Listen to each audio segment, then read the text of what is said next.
Hey guys, this is Tom Box, and welcome to another video with MST.TV, and we've got a YCS top 8 profile with you guys, and interview, of course. We're going to get into some of the details here with this particular deck, and the top 8 player we have with us today is going to be Zohair Khan. Welcome back. Thank you. So I think it's my third time on this channel now. Yes, you've put up some pretty cool spicy decks in here for sure, and I'm really excited to hear about your current topping ventures in the recent YCS.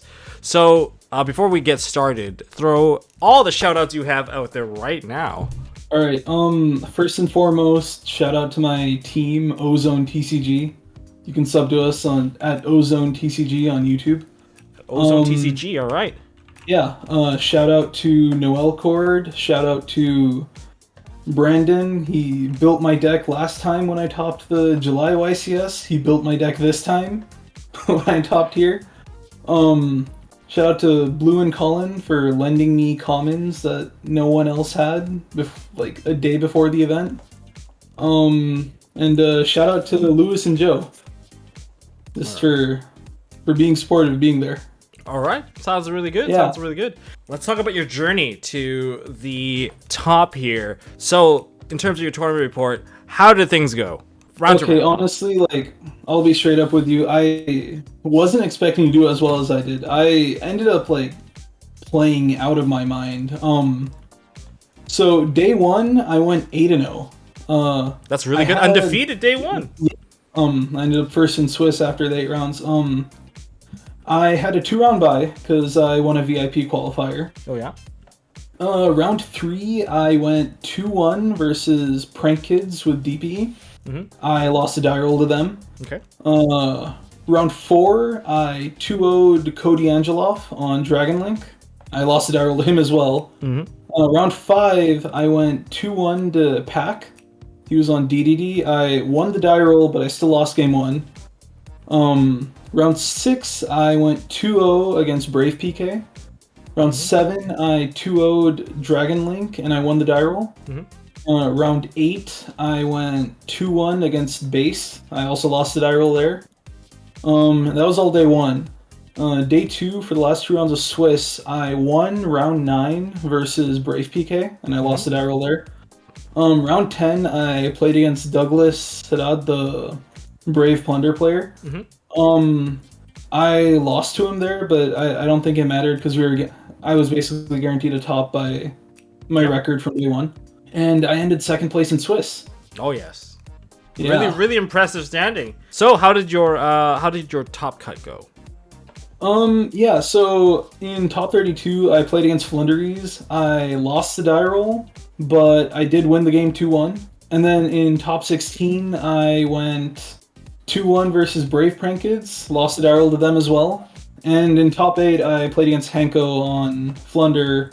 I lost the die roll to him, and that's where my run ended. I lost 1-2. Yeah, one really big thing to note is that I had 11 die rolls, like 11 games of Yu-Gi-Oh! This weekend where I had to roll the dice, not counting my 2 buys.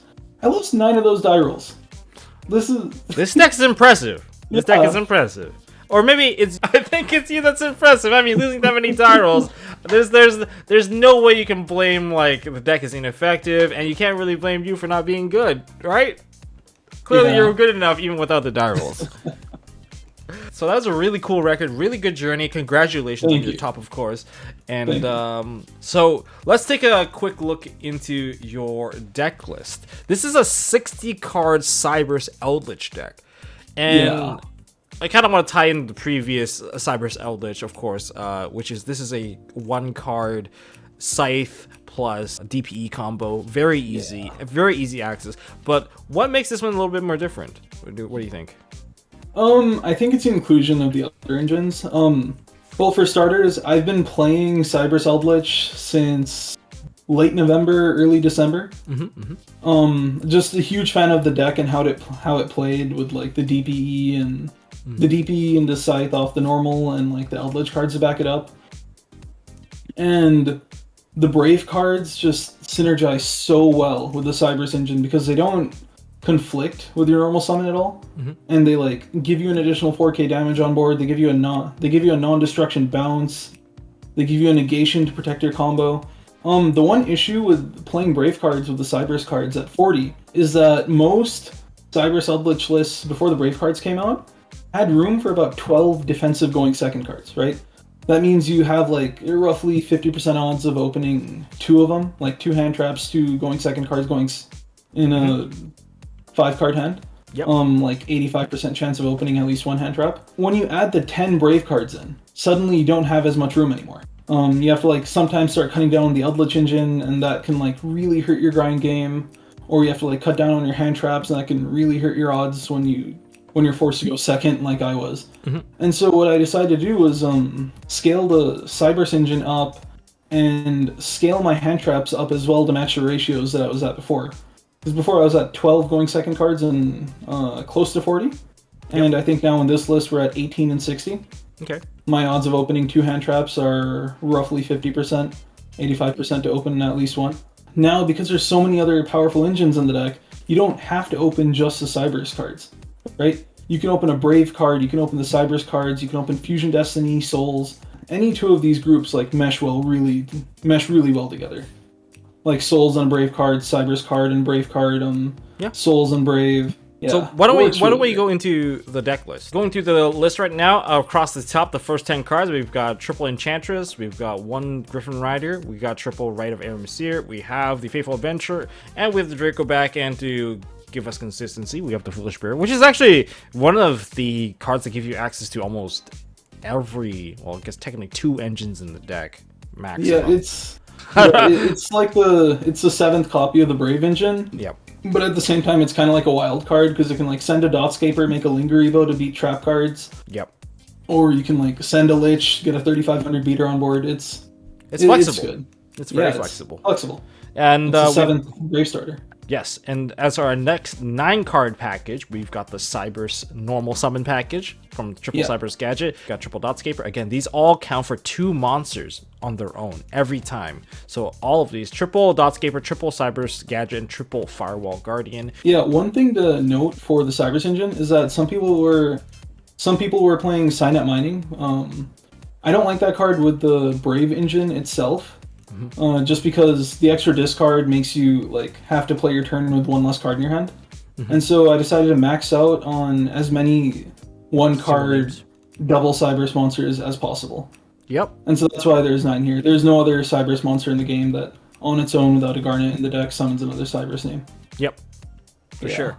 Then we have our Eldlich engine, or the Golden Land engine. We have double Golden Lords, triple Eldlin, triple Conquistador, triple Sanguine, and double Haquero. 13-card engine. This is the engine that kind of surprised me a bit. I wasn't really expecting this one to see that much play outside of any deck that would really need a Magician's Soul. But you got a 5-part engine here that is a draw engine. Illusion of Chaos with the Magician's Souls. Like, why this particular ratio, and why is it in the deck in general? Okay, so well, like, I maxed out on the Brave engine, I maxed out on the Cyberse engine, and I played as many of the good Eldlich cards as I could as possible. And at the end of the deck list, I had, after like maintaining my hand trap ratios, I had 5 free slots, and I knew I wanted to play Magician's Souls.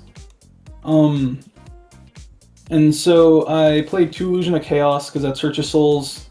I intentionally played 2 copies of Souls, just because you want to be able to resolve Souls twice in a game. You can like use it once in your combo, and you could potentially search it from your deck off of a Dark being destroyed. Oh yeah. Yeah, but like in a 60-card pile like this, I think any additional copies of Souls beyond the 2 Illusion, 2 Souls should be Preparation of Rites.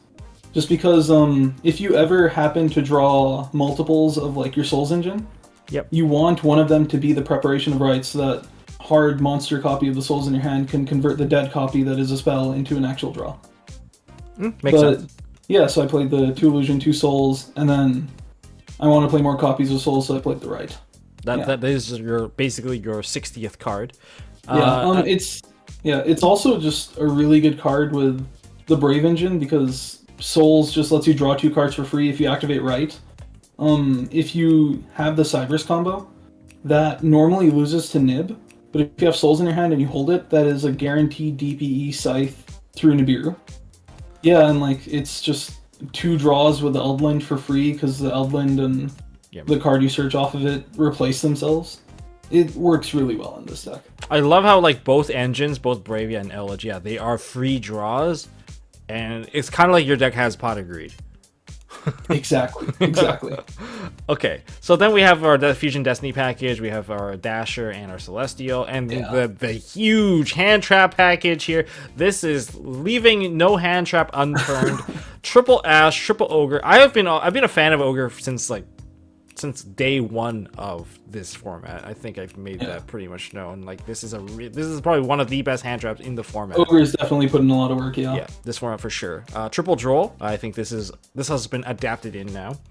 Yeah, I think Droll was one of the best hand traps like I played all day because you just chain it to the Water Enchantress. It like kills PK. It beats it beats Flunder. If the Cyberse deck searches before they summon a Cyberse monster, you can Droll them, and now they can't go Disciple, Tribute, Devotee. Yep. It has some use against a lot of decks, and a lot of times it's like a turn ender. Yep. So it was pretty good, yeah. It's a wonderful card for sure. And then we have a pair of Effect Village. I think the Effect Village is probably the weakest of the link here. Because just targeted base negation is there's limited use because of how people can always play around it now.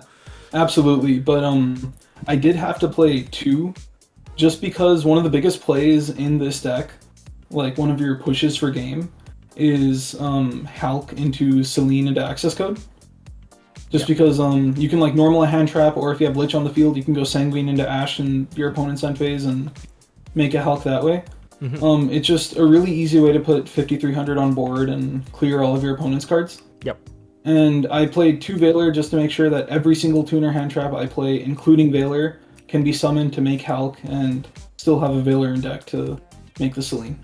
Yeah. Then we have triple Nib, really high impact. Nib, again, is one of those hand traps that need to pair with something to actually be good. And even more so in this particular format where the Omni Negate can be set up basically with one card.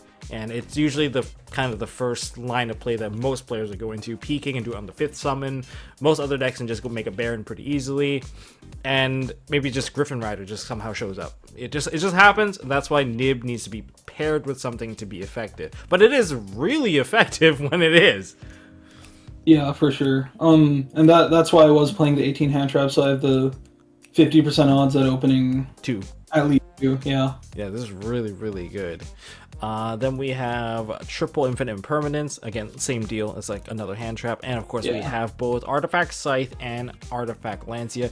Anti-Banish is one of the best shutdown plays available in the game. Yeah. And anti-extra deck, you have both kinds of cutoffs, which is, and Scythe is also a really big part of the deck. It is one of the reasons why Scythe is so ridiculously powerful to shut down your opponent's ability to play. In terms of extra deck, this is the tightest package we have so far. We have Phoenix Enforcer, Access Code, we already talked about, Halki Fibrax, and Selene. And we also have Nightmare Phoenix, as I think this is one of the tech slots available, the only tech slot, really. This is like the only flexible slot in the deck. This can either be Nightmare Phoenix, it can be Nightmare Unicorn, or it can be Artemis, the Magistus link one. Because that can let you like link off the link off a normal. You can link off souls to turn it into a light to make Lina, or you can normal summon or special summon the Water Enchantress, and just turn that into a body before you turn it into something else. Yeah, makes sense. Makes sense. Yeah. And then we have Dark. Dark is just like, if you're not playing Dark in your extra deck, I feel like you're missing out on all the things that you can steal with Dark, and the things that Dark can search out of your deck. Like it's the last Charmer for a reason. It's to balance the game. Yeah, they definitely had to make this the last one. Like the Dark attribute is just the strongest attribute in the game, and being able to have a monster reborn from your opponent's grave to like take their tools from them. Yeah, take a DPE, really take a Dark Dragoon, take a Boral Sword. I won one of my games against the Brave PK because I stole their Boral Sword. And I killed him with it. It's hella painful. I'm just saying, there's a lot of great boss battles. You can even take someone's access code talker. Yeah. it's pretty ridiculous. This card is it's one of the best Charmers out there. We also have a Light Charmer. Yeah. Then this is the tightest part of the package. Dagda to double Predaplant Verte Anaconda. Yeah, you need double just because, like, if you have any one extender monster, it just plays through nib. Oh yeah. Because they'll like nib you on the summon of the Verte, you turn the token into a Link Spider, you summon your extender, make a second Verte, and they just hand rip themselves for one. I like this. I actually really like this second Verte because, like, you've already planned out the interaction, clearly. Because, like, they're not going to let you activate the first one. Because it's too late. Once CDP comes out, the Nibiru loses value because you're just gonna pop your own cards and you're gonna come back. So they're not gonna let it. So the second one is there to. It's a really solid fault. I love the choice here, just to pre-counter the Nibiru. Link Spider to turn off get rid of the token, to turn it into an effect monster. You need double Devotee because one is for the first one, the second one is to proc the Dagda. Then we have Disciples being the first one and to set up the 2 tokens, and we have Lingaribo to turn off Imperms and other pesky traps. Lingaribo turns off Imperms and traps, and now that Dark is out, it is now the way to turn your Cyber starters that aren't Firewall Guardian into two monsters, including a Dark, because it is a Dark attribute. Oh yeah, lots of scything here, man. This is one of the Scythe decks, one of the best Scythe decks out there. Speaking of Scythe decks, into our side deck we have Triple Sanctum. This is what you said, a cheating out the Scythe, basically. Yeah, I think this card is cheating. Like it's not fair. Every single game that I saw Sanctum, like, I won, regardless of whether I was comboing or my opponent hand trapped me. Like, they waste their cards on my cards, and then you Scythe them anyway. Like who's gonna think about holding off their negation, like holding their Ash for like a Sanctum? They're gonna be thinking holding it for like maybe a Fusion Destiny, maybe holding it for the Enchantress, maybe holding it for like something else along the lines that let you draw cards, like maybe the Magician's Soul's drawing effect for 2. But they're not gonna hold it for the Sanctum. They're not gonna see it coming. Yeah. One of my games, I think I had my Enchantress ashed and my Cyberse combo stopped. I set Sanguine, some other Lich card, and Sanctum. My opponent just shot the Lightning Storm, and I changed Sanguine to like see if he would Ash, and he Ashed it, and I just changed Sanctum and won.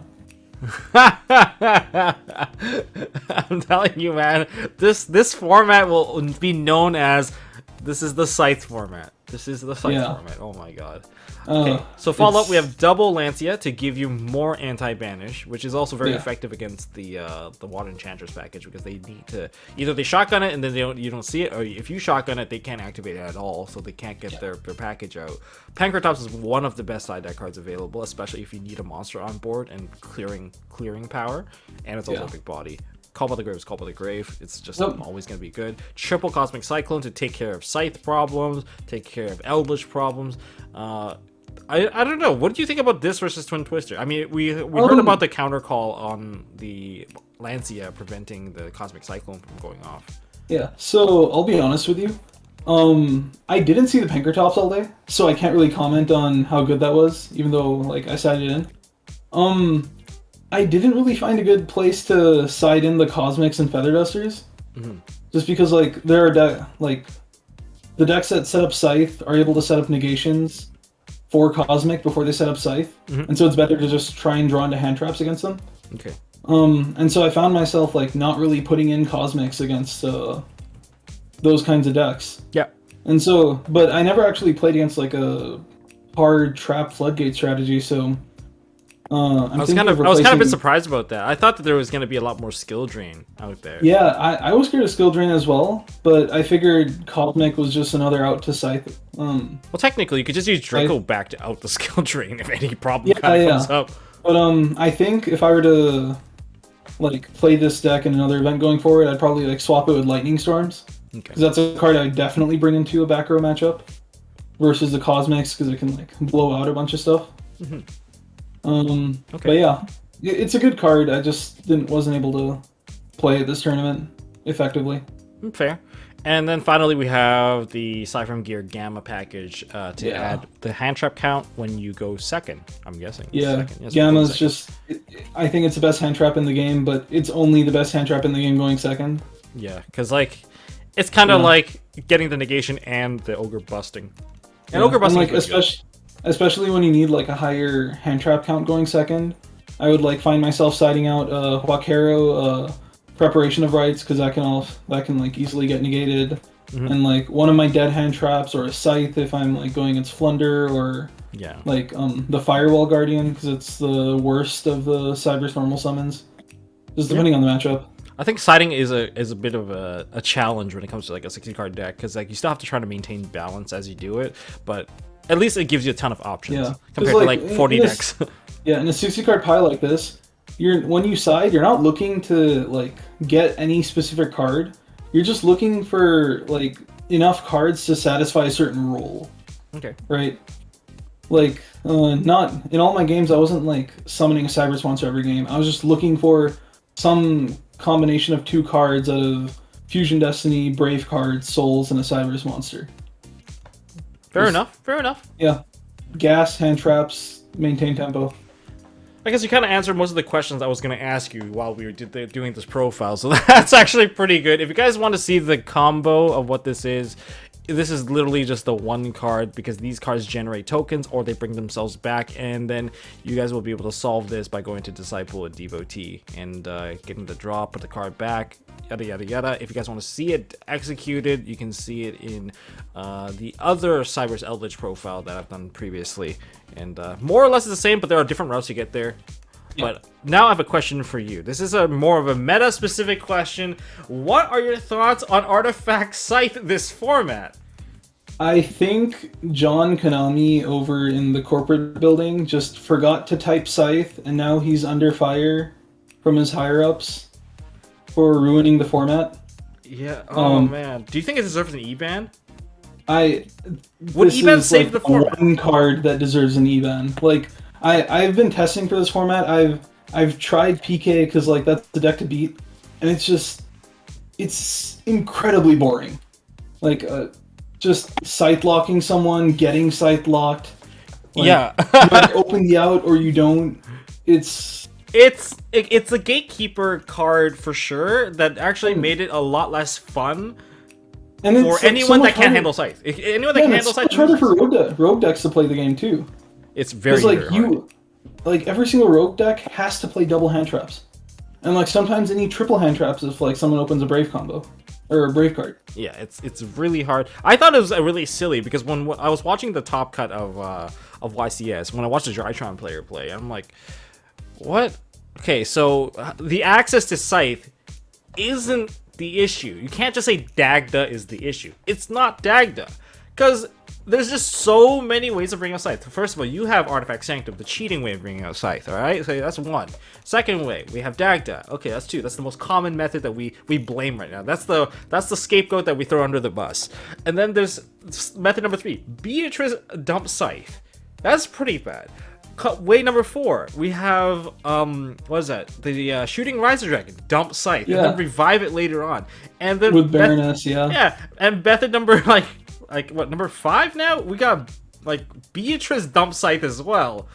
And then we can just revive it with Baroness. Like the whole package right there makes it very difficult to play. It's like people are just so focused and tuned in on making Scythe that you're either playing a deck that can use Scythe, or you're playing a deck that Scythe is not effective against. Which is why we did see I believe two Flunderies that make it to the top 32. Because blind Scythe comboing into that really committed a lot of interaction. Not just resource, but interaction, because you have to burn the Scythe combo in the beginning, and kind of wastes a DPE. Yeah. But, okay. Yeah, so... Yeah, just because like there were Flunder decks and whatnot, you have to be super careful with your DPE side setup. Basically what I was doing was, if I had like a Griffin negate or other follow-up, I would shotgun the DPE in like draw phase or standby phase just to get the Scythe out and beat like a Dark Ruler or something like that.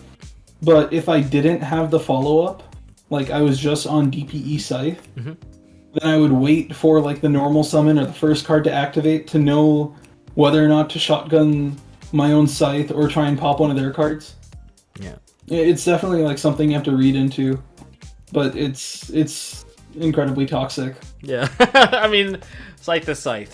Scythe is literally the name of the format right now, so I hope it does get addressed. It needs to get addressed at some point. It's just the card that makes everything harder. I think the game would be a lot more fun without it, because all these decks that we've mentioned, they're capable of all sorts of other combos. I've seen a lot of different end boards that can come from people not playing Scythe, but then the comment section is always going to go, why don't I just DPE Scythe anyway?